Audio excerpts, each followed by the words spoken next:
Bismillahirrahmanirrahim. Assalamualaikum warahmatullahi wabarakatuh.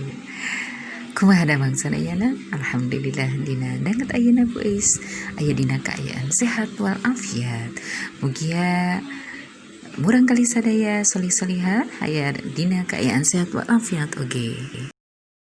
Solih-soliha hayu urang uninga pakakas sakola sareng pakakas rumah tangga.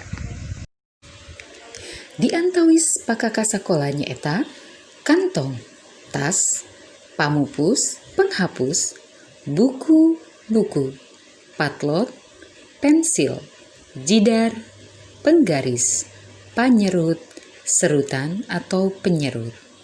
Mangga solih-solihah diulang-ulang kunyalira.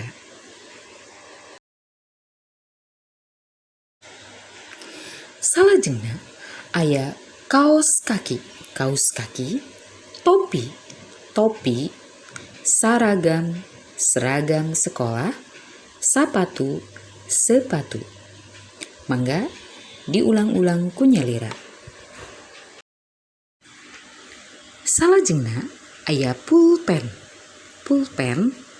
beber, ikat pinggang. Mangga dicobian kunyalira.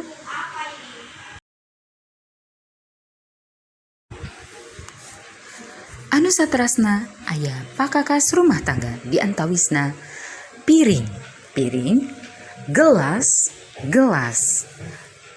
garpu, sendok, peso, pisau, mangkok, mangkuk. Mangga dicobian sebatkeun kunyalira.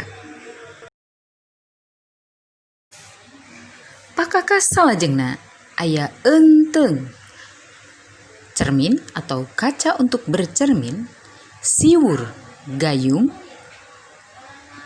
bantal, guling, simbut, selimut, anduk, handuk. Mangga disebatkeun kunyalira.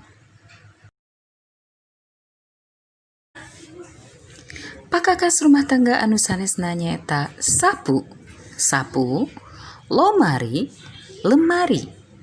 kemoceng.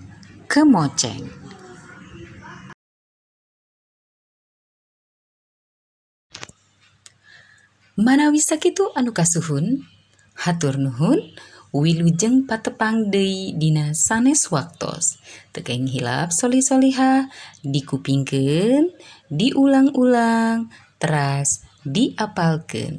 Hatur nuhun. Wassalamualaikum warahmatullahi wabarakatuh.